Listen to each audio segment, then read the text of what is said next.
La tour Eiffel se balade à Paris. Tôt ce matin, la tour Eiffel reçoit la visite de deux enfants.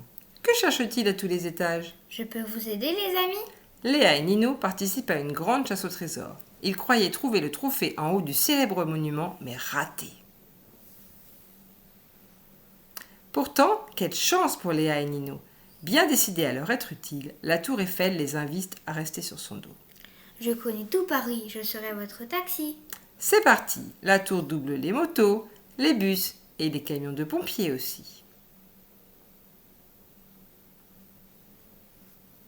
La tour Eiffel rit. Ça l'amuse beaucoup cette course au trésor dans Paris. Elle cavale jusqu'à la pyramide du Louvre. Celle-ci se réveille à peine de sa nuit.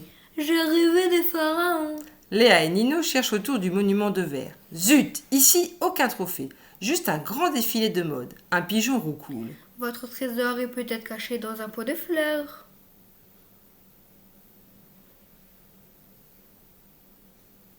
Bien décidée à trouver le pot, la tour décolle telle une fusée. Elle vole au-dessus de Notre-Dame et lui demande conseil. La cathédrale réfléchit.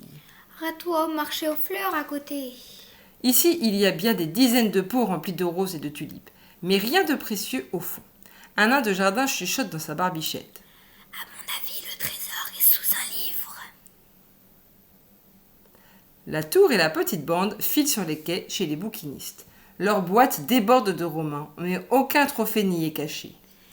As-tu une autre idée sous ton bonnet?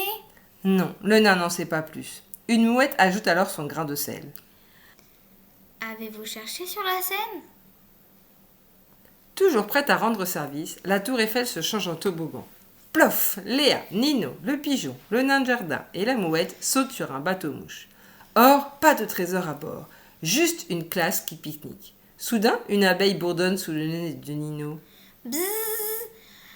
Avez-vous enquêté dans les rues voisines?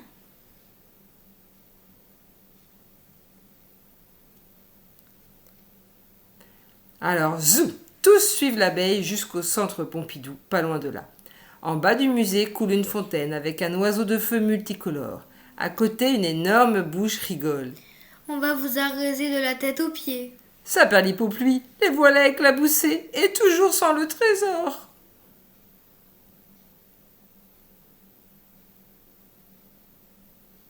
La tour passe ensuite devant les grands magasins. Mais Léa et Nino n'admirent pas les vitrines. Ils boudent. Voici le dîner et rien de récolté. Infatigable, la géante d'acier se trémousse. Et si le trophée se trouvait dans le zoo? Filons-y à vivre allure avant la fermeture. Là-bas, les girafes semblent rikiki près de la tour. Et hélas, elles ne connaissent pas la cachette du mystérieux objet. Les éléphants et les gazelles n'ont pas plus la solution. Tout à coup, un singe déboule sur le grand rocher et s'écrie. Parole de Ouistiti, il a dû être mis devant l'Opéra de Paris. Sous le soleil couchant, chacun suit le jeune singe. Mais devant l'opéra qui bâille déjà, il y a juste trois petits rats lassant leurs chaussons. La tour Eiffel reprend sa course, double un hélicoptère et rejoint la tour Montparnasse. Son amie a sûrement des infos. Taratata, elle ne veut rien entendre. Chut, je dors. Bientôt minuit sous les étoiles. Les derniers voyageurs somnolent dans le métro aérien. Léa et Nino, eux, grelottent et désespèrent. Pas possible de voir le trésor dans la nuit noire. Joueuse à l'infini, la tour les rassure. Il faut toujours garder un espoir. Elle remonte l'avenue des Champs-Élysées et interroge l'Arc de Triomphe. Pfff, il ronfle. Mais face à la place de l'Étoile, trois chats de gouttière miaulent. Miaou. Vous brûlez les amis, le trésor est près d'ici.